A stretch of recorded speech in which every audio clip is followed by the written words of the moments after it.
Alhamdulillah, Sabtu yang cerah.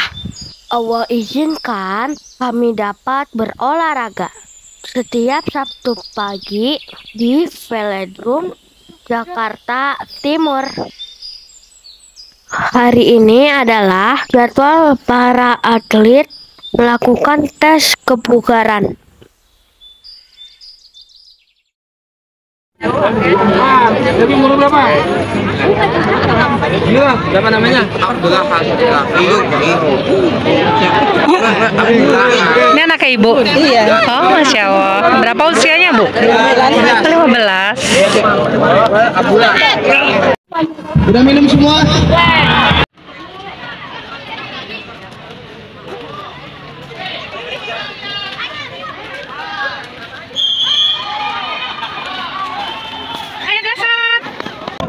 Makanya kaosnya banyak, ada kaos event, tapi kaos latihan kita biasanya ada gini kaos latihan. Kalau dulu merah itu, iya ini yang ini dulu. Jadi memang identitas. Karena gini, kejadian ketika mereka pakai seragam seperti ini, itu supir angkot dulu tuh tahu kalau misalnya ada yang naik mobil sendiri, ada yang pernah tuh naik metro mini tuh dari sini sampai ke Duren Sawit. Ternyata supir angkotnya tahu dibalikin lagi. Sama keneknya dikasih itu ada. Kita butuh identitas itu. Jadi identitas itu yang membuat informasi ke masyarakat juga. Jadi mereka tanya apa sih? Special Olympic Indonesia. Soina panggilan. Buat tanda pengenal. Kan kalau yang film buat itu, kan biasanya ada yang filmnya My Name is Khan. Kan dia kan anak disabilitas kan. Ketika di bandara dia kasih tahu tuh ada kartu disabilitas. Di samping itu juga sebenarnya teman-teman itu kan ada disabilitas. Dia kan naik Transjakarta atau naik itu kan gratis. Iya, yang disabilitas itu gratis. Dia naik di Jaklingko, gratis. Ada pemerintah DKI Jakarta tuh memfasilitasi buat anak-anak disabilitas. Ada yang miskin, ada yang kalau yang di domisili Jakarta otomatis pasti mereka menggunakan nanti tanda pengenal kan latihan sini kan umum ya, masyarakat sosial ada di sini, jadi interaksi sama sosialnya itu dapat.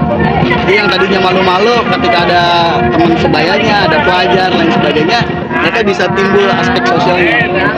Soina seluruh Indonesia itu gimana? Kayak misalnya mereka yang di Jogja, Semarang cari informasinya kemana tuh, Pak? Kita kan ada pengurus provinsi ya, Bu. Pengurus provinsi itu masing-masing punya pengurusnya, jadi mungkin bisa ke pengprov Soina di wilayah-wilayah, Bu. Oh, nah itu cara nyarinya gimana itu? Biasanya komunikasinya dulu ke SLBC, Bu. Oh. SLBC di wilayahnya. Nah, biasanya SLBC itu punya komunikasi tuh dengan gurunya, bisa jadi pelatihnya, dengan pengprovnya ada. Jadi pengurus provinsi Soina daerah. Oh begitu, Masya Allah. Kalau di Jakarta adanya di pengurus provinsi Soina DKI Jakarta. Kebetulan di Rawamangun latihannya. Nah kalau di Jogja coba ke SLB yang ada di Jogja, komunikasi mungkin ada.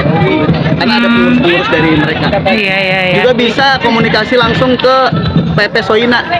Pengurus pusat Soina di Jakarta itu ada di gedung DNIKS dekat Tanah Abang. Pada dasarnya sebenarnya ada klub-klub SLB atau klub-klub Soina di SLBC Susun Agraika di sekolah-sekolah.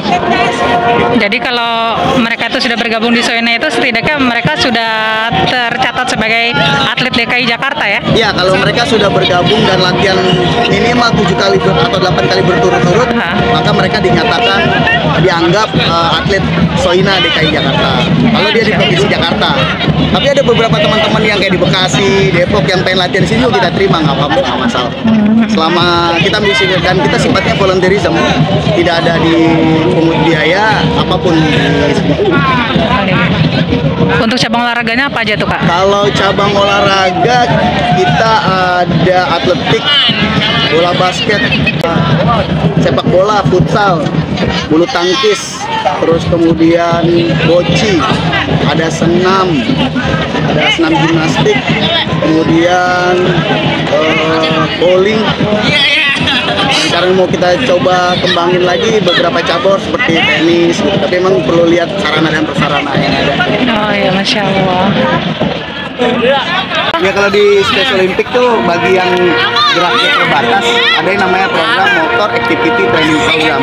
Dia bisa menggerakkan tangannya cuma begini aja nggak masalah. Ada yang cuma baru duduk dan berdiri. Ada yang cuma bisa berguling-guling itu bagian dari aktivitas jasmani sebenarnya. Dan di Space Olympic itu diberikan. Bahkan kalau di World-nya itu ada juga lombanya. Lomba khusus untuk anak-anak yang memiliki keterbatasan bergerak. Jadi cuma bisa guling-guling atau menggenggam tangannya atau baru hanya melangkah, itu juga diberikan kesempatan untuk dia berlatih maupun berlomba. Iya, Masya Allah ya Kak ya. Oh iya, sama tadi saya lihat beberapa kayaknya ada yang sudah beruban juga ya. Iya. Itu usia berapa itu? Nggak ada batasan. Usia di sini dari usia 5 tahun sampai ada yang 40 tahun, 50 tahun ada. Makanya kan latihan sepanjang tahun mereka. Selama masih bisa aktivitas jasmani, nggak masalah. Kan nanti ada pelatih yang membuat programnya. Biasanya dia nanti di cabang-cabang yang low agility, jadi kemampuan geraknya rendah, terus cabang-cabang fokusi, nggak cabang-cabang yang usia. Karena kita nggak ada batasan untuk usia.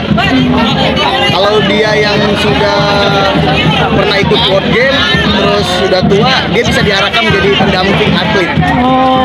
Jadi membantu atlet lari bareng. Dia pernah merasakan itu. Jadi, karena kan kalau anak-anak teman-teman di khususnya anak-anak disabilitas intelektual ini, mereka butuh teman, butuh tempat untuk bagaimana dia bisa bergaul, bersosialisasi dengan baik. Jadi kita nggak ada batasan. Dan juga misalnya kalau usianya 40 tahun tapi umur psikologisnya anak-anak masih, jadi masih berperilaku seperti anak-anak. Nah itu nggak masalah. Jadi memang walaupun usianya lanjut tapi masih bisa beraktivitas, kita tetap menjaga kebugarannya. Heart rate sebelumnya itu di pukul rata jadi 120 semua. Nanti heart rate sesudahnya baru kita akan ambil. Jadi ini dikosongin dulu heart rate sebelum melakukan tes. Heart rate sesudah baru kita akan ambil. Oke, sekarang jalan dulu menuju ke garis start. Kelompoknya siapa nih? Paling pojok. Kak, lihat dulu. Ya. Gasan.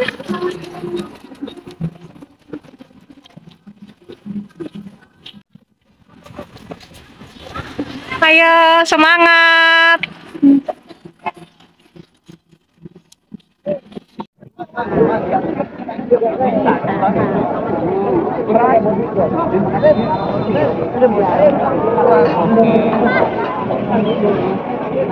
Apa dompet?